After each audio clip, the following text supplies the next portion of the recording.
جو میرا رب ہے وہ میرا سب ہے۔ زندگی گزرنے کے ساتھ ساتھ یہ احساس شدت پکڑتا جاتا ہے کہ مجھ سے سب سے زیادہ محبت میرے رب نے کی، لیکن میں نے سب سے زیادہ بے وفائی اپنے رب سے کی۔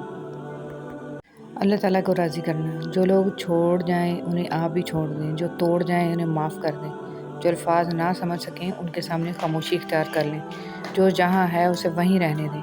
بس یہ یاد رکھیں کہ ہر کسی کو راضی کرنا آپ کے بس میں نہیں ہے اور نہ ہی ضروری ہے، بس اللہ پاک راضی رہے یہی کافی ہے۔ حضرت علی رضی اللہ تعالیٰ عنہ نے فرمایا، جب اللہ کسی بندے کے ساتھ بھلائی کا ارادہ کرتا ہے تو اسے کم بولنے، کم کھانے اور کم سونے کی ترغیب دیتا ہے۔ کچھ لوگوں کو ہم عزت دینا چاہتے ہیں مگر وہ اپنے رویے سے ثابت کر دیتے ہیں کہ انہیں اس کی ضرورت نہیں ہے۔ ذکر کرنے والوں کی صحبت۔ حضرت عبداللہ بن مسعود رضی اللہ تعالیٰ عنہ فرماتے ہیں، کثرت سے اللہ تعالیٰ کا ذکر کیا کرو اور صرف اس شخص کی صحبت اختیار کرو جو اللہ کا ذکر کرنے میں تمہارا معاون و مددگار ہو۔ ایک سائل نے کسی دانا شخص سے پوچھا، کیا چیز زیادہ اہم ہوتی ہے، راستہ یا منزل؟ دانا شخص بولا، تمہارا ہمسفر۔ اللہ تعالیٰ فرماتا ہے، نہ تو تیرے رب نے تجھے چھوڑا ہے نہ وہ بیزار ہو گیا۔ اللہ ہی تمہارا پہلا سہارا تھا اور اللہ ہی تمہارا آخری سہارا ہے۔ تم کتنے ہی گناہ گار کیوں نہ ہو، کتنے ہی نافرمان کیوں نہ ہو، جب بھی تم اسے پکارو گے وہ تمہیں جواب دے گا۔ تم پلٹ کر آنے میں دیر کرتے ہو مگر وہ دیر نہیں کرتا، وہ بس تھام لیتا ہے اور رحم فرما دیتا ہے، اور وہ وقت دور نہیں ہے جب تمہیں تمہارا رب اتنا دے گا کہ تم راضی ہو جاؤ گے۔ کچھ لوگ اللہ کے ڈر کے لیے ہی پیدا کیے جاتے ہیں۔ اللہ ان کو چن لیتا ہے، کبھی رلا کر، کبھی آزما کر، کبھی تکلیف دے کر۔ وہ اپنے خاص بندوں کو دوسروں سے الگ کر دیتا ہے۔ کچھ اس مقام تک چل کر خود آتے ہیں، کچھ کو کھینچ کر لایا جاتا ہے۔ بندے کی کیا مجال کہ اللہ کے حکم سے سرتابی کرے۔ اسے دکھ کی بھٹی سے گزار کر، کندن بنا کر اللہ اس کے دل کا مکین بن جاتا ہے۔ اور جس کو رب مل جائے اس کو پھر سب مل جاتا ہے۔ بے شک اللہ کی محبت ہی اصل محبت ہے۔ تم تھک مت جانا۔ اللہ تعالیٰ تمہاری برداشت کی طاقت کو نہیں آزماتا، وہ تمہارے ایمان کا امتحان لیتا ہے، اور امتحان انہی کا لیتا ہے جن کو اپنا دوست بنانا چاہتا ہے۔ اللہ کو تمہاری برداشت کی حد معلوم ہے اور اللہ کبھی تمہیں اس حد سے زیادہ غم نہیں دے گا۔ تمہیں لگتا ہے اب تم تھک گئے ہو مگر تھکتا تمہارا ایمان نہیں، بس حوصلہ گھبرا جاتا ہے۔ جب اللہ کن کہتا ہے تو ناممکن ممکن بن جاتا ہے اور دعائیں مقدر پر بھاری پڑ جاتی ہیں۔ زندگی میں ہمیشہ اکیلے چلنا سیکھو، گر جاؤ پھر خود اٹھو، پھر گر جاؤ پھر خود اٹھو، لیکن کبھی بھی دوسروں کا سہارا نہ لو۔ جس دن اکیلے چلنا سیکھ جاؤ زندگی کی ہر ہار تمہاری جیت ہوئی اور تم سے مضبوط انسان اس دنیا میں کوئی نہیں۔ اپنے بچوں کو بھی سکھاؤ، بچے جب تک گریں گے نہیں انہیں تکلیف کیسے محسوس ہوگی اور وہ آپ کے بغیر اس ظالم دنیا کا مقابلہ کیسے کریں گے۔ حضرت موسیٰ علیہ السلام اپنی بیوی کو لے کر مصر کا سفر کر رہے تھے تو دیکھا ایک جھاڑی میں آگ لگی ہوئی ہے۔ آپ قریب گئے تو جھاڑی میں سے اللہ کی آواز آئی، اللہ نے پہلی بار کلام کیا اور یہاں پر آپ کو نبوت کے لیے چنا۔ نبی کریم صلی اللہ علیہ وسلم نے ارشاد فرمایا، سب سے بڑی زیادتی یہ ہے کہ آدمی ناحق کسی مسلمان کی بے عزتی کرے۔ رسول صلی اللہ علیہ وسلم نے فرمایا، نظر کا لگ جانا حق ہے، اگر کوئی چیز تقدیر پر سبقت لے جانے والی ہوتی تو وہ نظر ہوتی۔ رسول صلی اللہ علیہ وسلم نے فرمایا، جو دوسرے کو نقصان پہنچائے اللہ اسے نقصان پہنچائے گا، اور جو دوسروں کو تکلیف دے اللہ تعالیٰ اسے تکلیف دے گا۔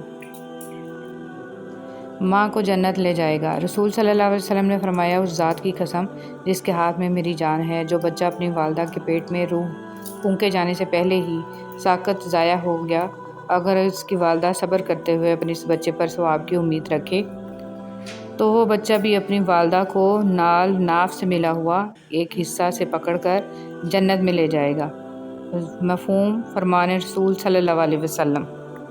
رسول صلی اللہ علیہ وسلم نے فرمایا، جب کوئی آدمی کسی جسمانی مصیبت میں مبتلا ہو جاتا ہے تو اللہ تعالیٰ نیکیاں لکھنے والے فرشتے سے کہتے ہیں، میرا بندہ جب تک میری آزمائش کی قید میں ہے تم اس وقت تک اس کے شب و روز کے نیکیوں کے معمولات لکھتے رہو۔ کرپٹ حکمران۔ نبی کریم صلی اللہ علیہ وسلم نے فرمایا، جو بھی شخص مسلمانوں کا حاکم بنایا گیا اور اس نے ان کے معاملے میں خیانت کی اور اسی حالت میں مر گیا تو اللہ تعالیٰ اس پر جنت کو حرام کر دیتا ہے۔ حدیث مبارکہ ابو قتادہ رضی اللہ تعالیٰ عنہ سے مروی ہے، کہتے ہیں کہ میں نے رسول صلی اللہ علیہ وسلم سے سنا، آپ صلی اللہ علیہ وسلم فرما رہے تھے، مجھ سے زیادہ حدیثیں بیان کرنے سے بچو، جو شخص میرے بارے میں بات کرے تو وہ صرف حق یا سچ کہے، جس شخص نے میرے بارے میں ایسی بات منسوب کی جو میں نے نہیں کی تو وہ اپنا ٹھکانہ آگ میں بنا لے۔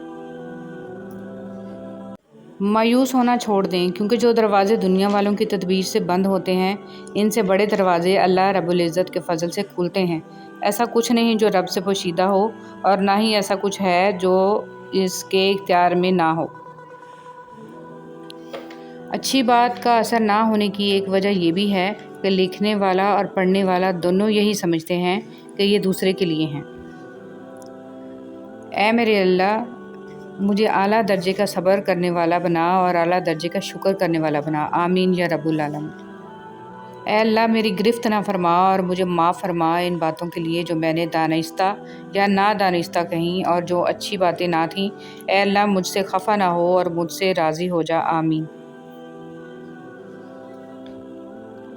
آج قرآن کریم کے ساتھ ہمارا نہ شعوری تعلق قائم ہے اور نہ ہی اسے امام بنانے اور ماننے کا ارادہ ہے، صرف برکت کی کتاب کے طور پر مان لیا گیا ہے۔ مجھ کو بھی پڑھ کتاب ہوں، مضمون خاص ہوں، مانا تیرے نصاب میں شامل نہیں ہوں میں۔ شکر ادا نہ کرنا بھی ایک بیماری ہوتی ہے، ایسی بیماری جو ہمارے دلوں کو روز بروز کشادگی سے تنگی کی طرف لے جاتی ہے، جو ہماری زبان پر شکوہ کے علاوہ اور کچھ آنے ہی نہیں دیتی۔ اگر ہمیں اللہ کا شکر ادا کرنے کی عادت نہ ہو تو ہمیں انسانوں کا شکر ادا کرنے کی بھی عادت نہیں پڑتی۔ شکر ادا کرنے کی عادت اپنائیں، ہر حال میں اللہ کا شکر ہے۔ اور ہم اس غم سے تیری پناہ مانگتے ہیں جو دل میں بستا ہے اور اسے تباہ کر دیتا ہے۔ جس طرح شبنم کے قطرے مرجھائے پھولوں کو تازگی بخشتے ہیں، اسی طرح اللہ کا ذکر مایوس دلوں کو روشنی بخشتا ہے۔ کتنی عظیم ہے وہ ہستی جن کے پاس دشمن بھی اپنی چیزیں بطور امانت رکھوا کر بے فکر ہو جایا کرتے تھے۔ اے اللہ، محمد صلی اللہ علیہ وسلم اور آل محمد صلی اللہ علیہ وسلم پر رحمت نازل فرما، آمین یا رب العالمین۔ رسول صلی اللہ علیہ وسلم نے ارشاد فرمایا، اگر کوئی آدمی کھجور خیرات کر کے دوزخ سے بچ سکتا ہے تو اس کو چاہیے کہ اپنی جان کو دوزخ سے بچائے۔ اے ہمارے رب، ہمیں دنیا میں بھی بھلائی دے اور آخرت میں بھی، اور ہمیں دوزخ کے عذاب سے بچا لے۔